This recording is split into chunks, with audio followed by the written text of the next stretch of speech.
If you want to stay ahead of every twist and turn in this wild situation, hit that subscribe button and turn on notifications, because what's coming next is going to shake the entire league.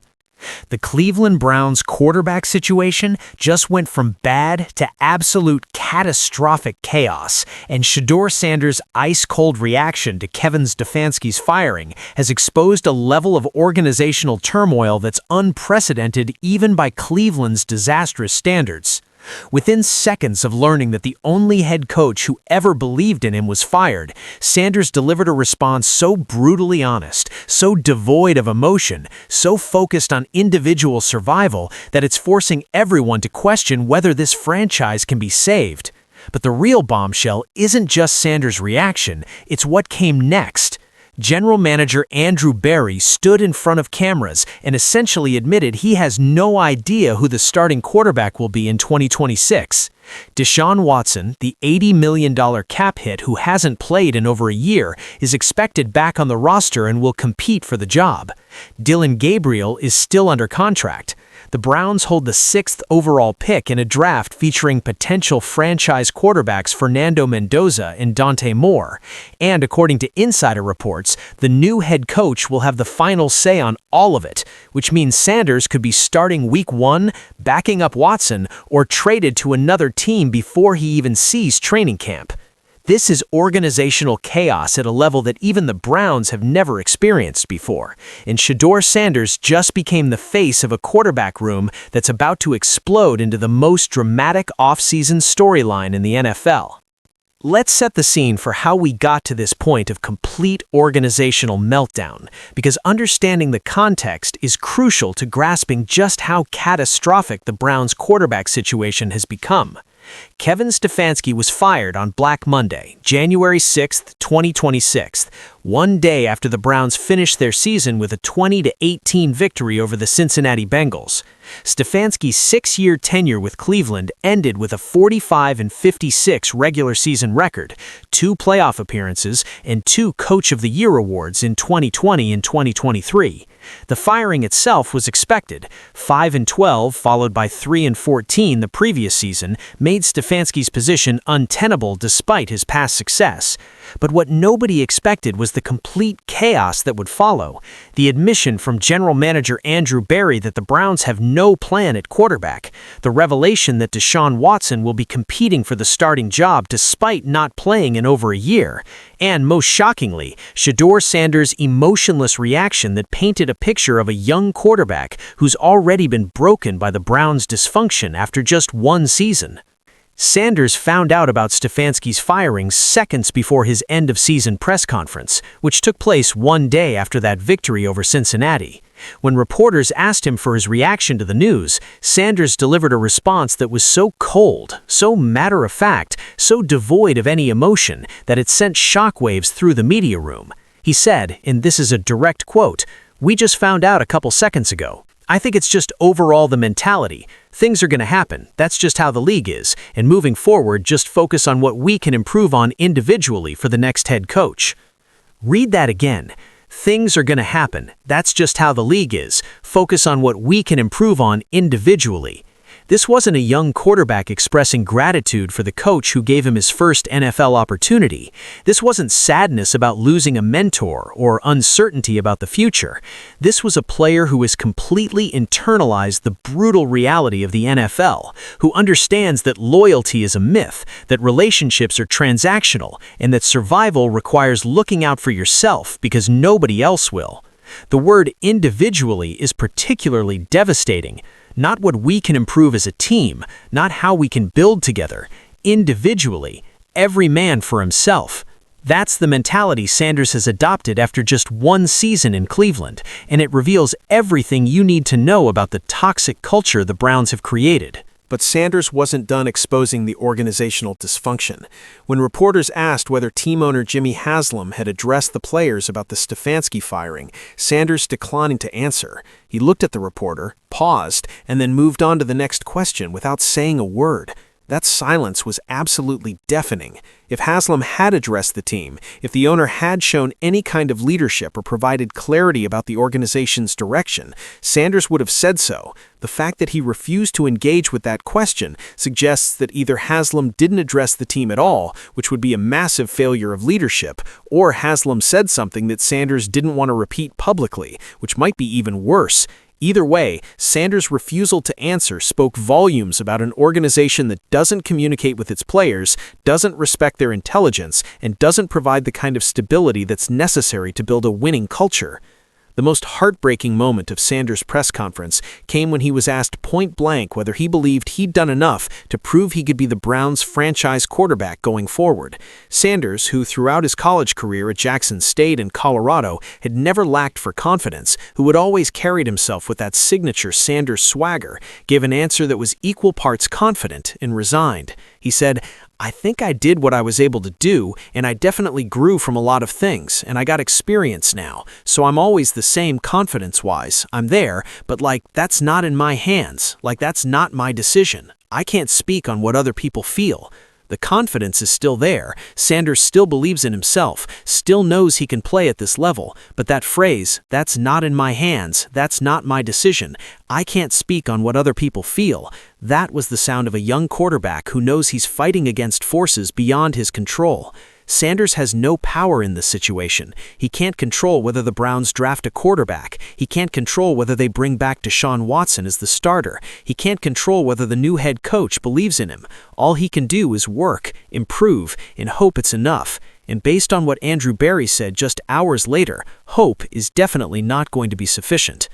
General Manager Andrew Berry's end-of-season press conference was supposed to provide clarity about the Browns' direction, but instead it confirmed everyone's worst fears about the complete chaos surrounding the quarterback position. Berry started by praising Sanders' progress, saying they saw a lot of improvement both mentally and physically, that Sanders showed good playmaking ability, accuracy, and the ability to extend plays with his feet. Berry even gave Sanders credit for improving his pocket management and situational awareness as the season progressed.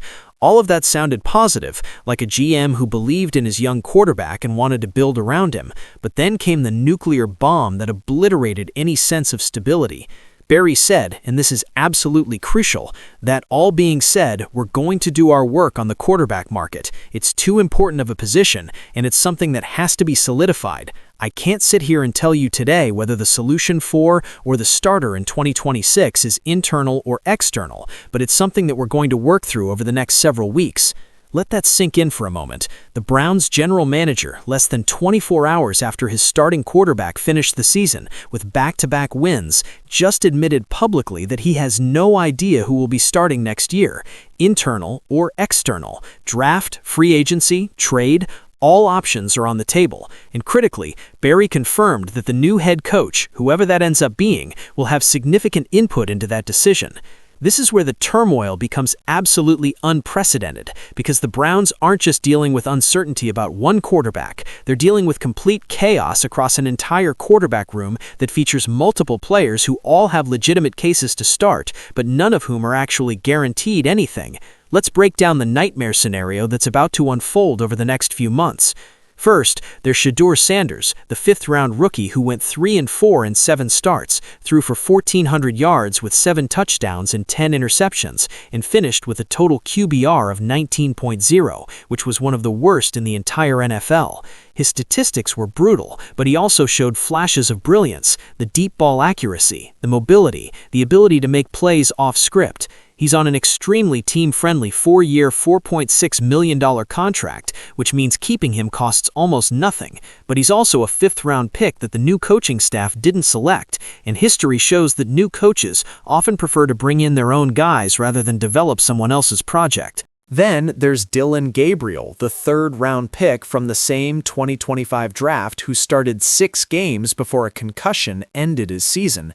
Gabriel went 1-5 in those starts and showed moments of competence, but nothing that screamed franchise quarterback. He's essentially a backup at this point, but he's also under contract and could theoretically compete for the starting job if the Browns decide they want to give him another shot. The fact that both Sanders and Gabriel were drafted in the same year creates an awkward dynamic where the Browns essentially admitted they had no confidence in either one individually, and now they're stuck trying to figure out which one, if either, is worth developing. But here's where things get truly insane. Deshaun Watson, the $230 million fully guaranteed disaster who hasn't played since October 2024, is expected to be on the 2026 roster and will compete for the starting job. Let me repeat that, because it's so absurd it's hard to believe.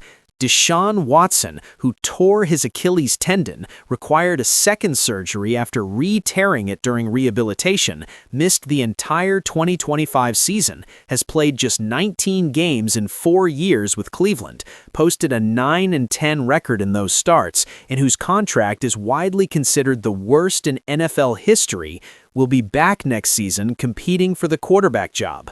Andrew Berry confirmed this in his press conference, saying, "First, I'll say we're very pleased with how Deshaun went through and attacked his rehab this past year, how he engaged with the team, what he did in the meeting rooms, very pleased with the progress that he made in that regard. Look, I can never predict the future, but right now we do anticipate him being on the 2026 team." Why would the Browns do this? Because they literally can't afford not to. Watson's contract carries an $80 million cap hit in 2026. If the Browns cut him before June 1st, they would incur an NFL record $131 million dead cap charge.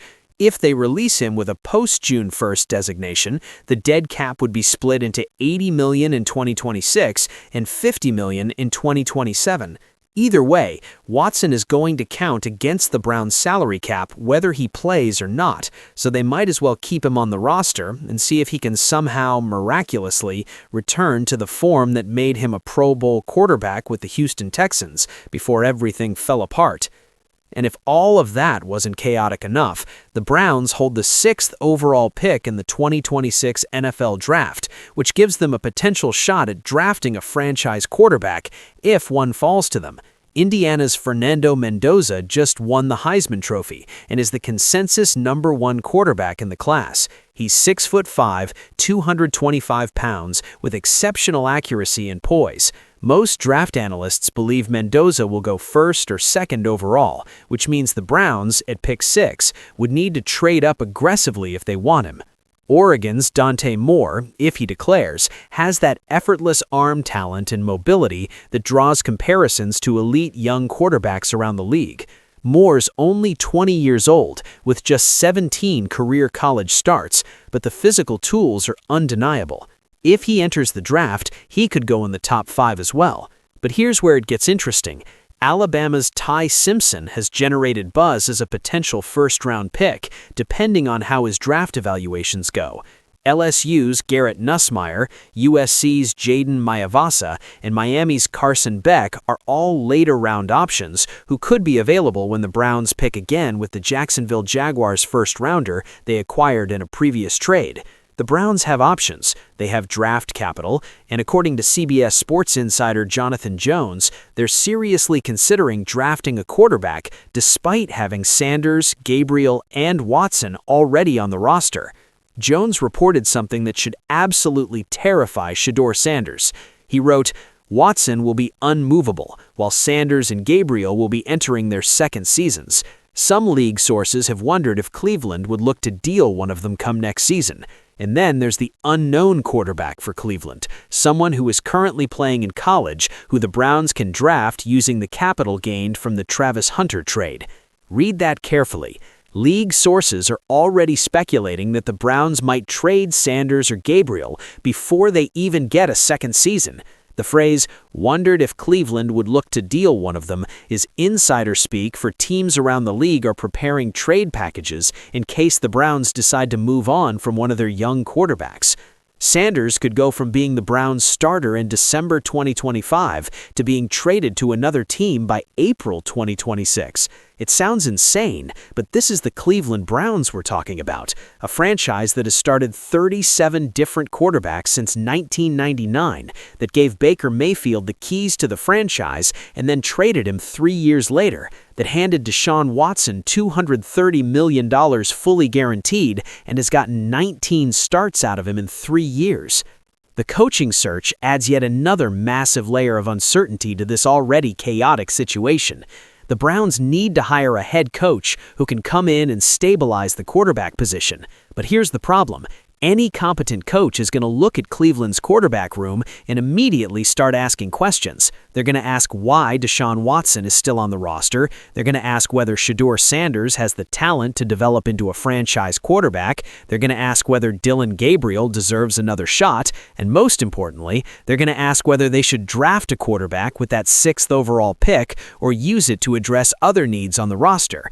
Andrew Berry confirmed that the new head coach will have significant input into all of these decisions, which means Sanders' fate is entirely dependent on who the Browns hire.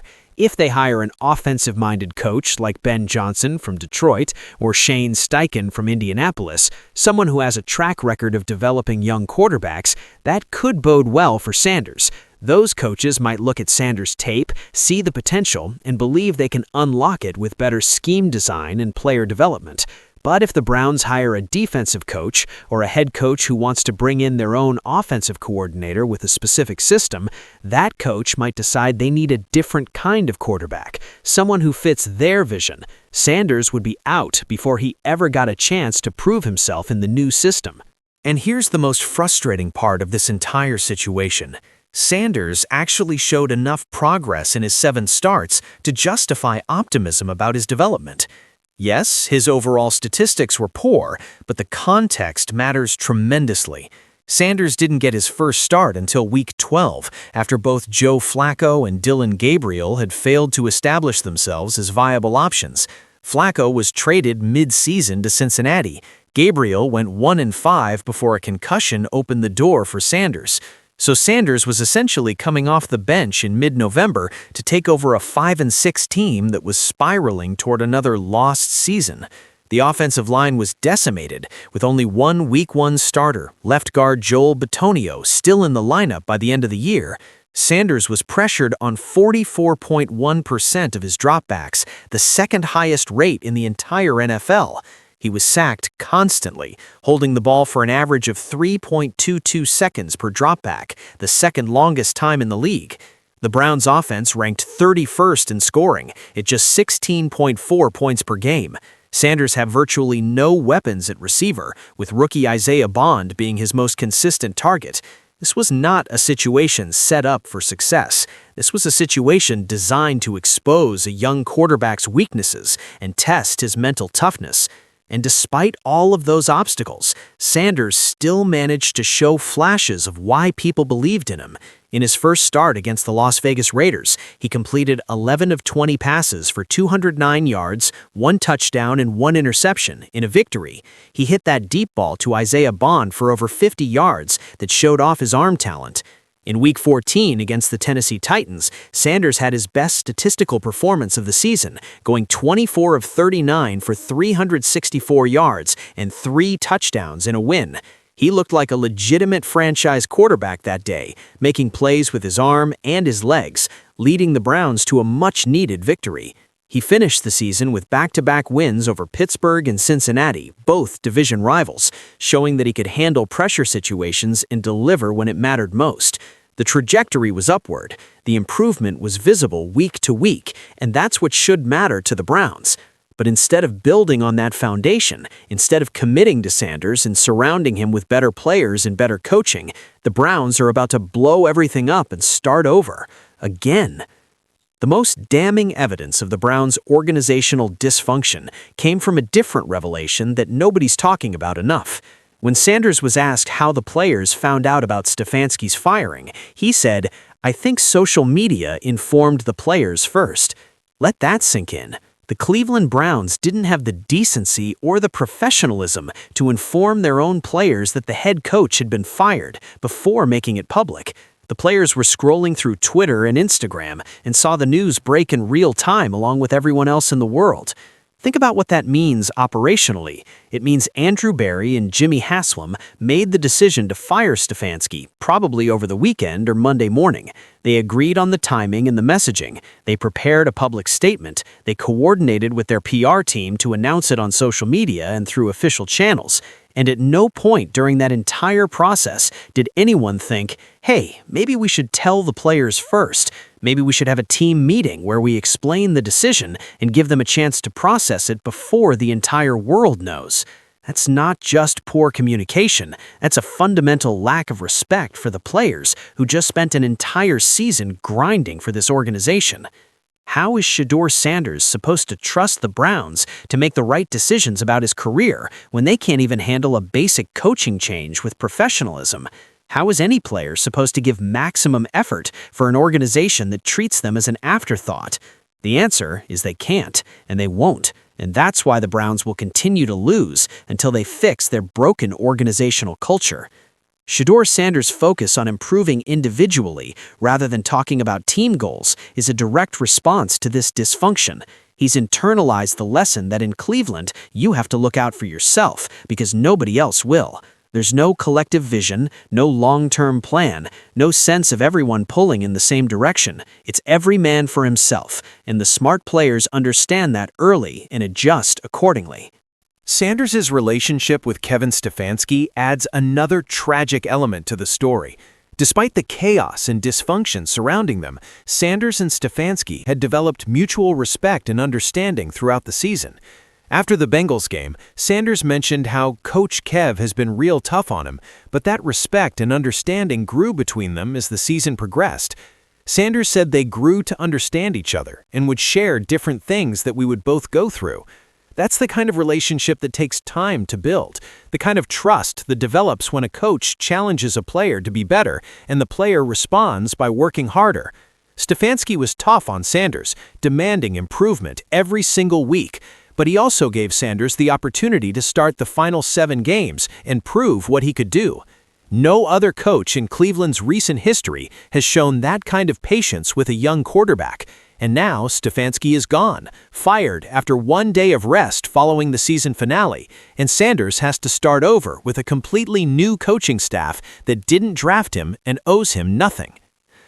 The broader context of the Deshaun Watson disaster cannot be ignored when discussing the Browns' quarterback turmoil. Owner Jimmy Haslam admitted back in March 2025 at the league meetings that the trade was a big swing and mess. He said, "We took a big swing and miss with Deshaun. We thought we had the quarterback, we didn't, and we gave up a lot of draft picks to get him. So we've got to dig ourselves out of that hole. It was an entire organization decision, and it ends with D&I, so hold us accountable." That's a rare moment of honesty from an NFL owner, but words don't change the reality of Watson's contract. The Browns gave up 3 first-round picks, a third-round pick, and a fourth-round pick to acquire Watson from Houston. They then signed him to a 5-year, fully guaranteed $230 million contract, the largest guaranteed deal in NFL history at the time. And what did they get for that massive investment? 19 starts over 4 years, a 9-10 record, suspension, injuries, controversy, and complete organizational chaos. The Watson trade is now widely considered one of the worst personnel decisions in NFL history, and CBS Sports called it the single worst transaction in NFL history. The only trade that comes close, according to analysts, is the Minnesota Vikings' infamous Herschel Walker trade. That's the level of disaster we're talking about. The free agent market represents yet another threat to Shedeur Sanders' job security. Andrew Barry specifically mentioned they would explore external veteran options, which is general manager speak for we're going to call every team in the league and see what quarterbacks are available. Kirk Cousins could be cut or traded by Atlanta after underperforming on a massive contract.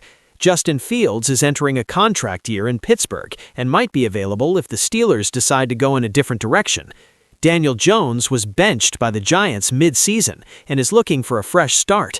Sam Darnold revived his career in Minnesota and could hit free agency if the Vikings don't re-sign him. Jameis Winston, Russell Wilson, Ryan Tannehill, all veterans who could be available and would give the Browns a known commodity instead of rolling the dice on Sanders' development. And the problem is that any one of these veterans, even if they're not elite, would be viewed as a safer option by a new coaching staff that's under pressure to win immediately. The Browns don't have the luxury of patience anymore. Jimmy Haslam has shown repeatedly that he'll blow up the entire organization if results don't come quickly, which means the new head coach will be under enormous pressure to produce wins in year one. Taking a chance on Shedeur Sanders, a fifth-round rookie with a 19.0 QBR, is risky.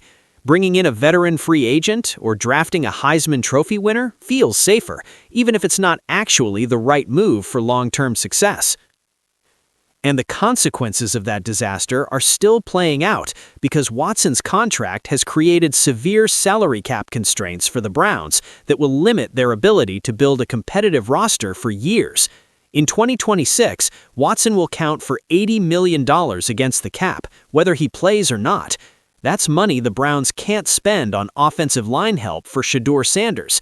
That's money they can't use to sign a legitimate number one wide receiver. That's money that could have gone toward building a defense that doesn't allow over 30 points per game. Watson's contract has essentially handcuffed the Browns' ability to improve, and the worst part is they have no way out. They have to keep Watson on the roster because cutting him would be even more catastrophic from a cap perspective.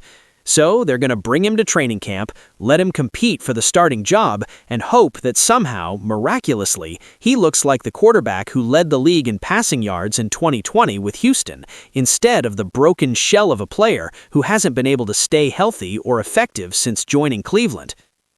The nightmare scenario that's about to unfold is easy to envision.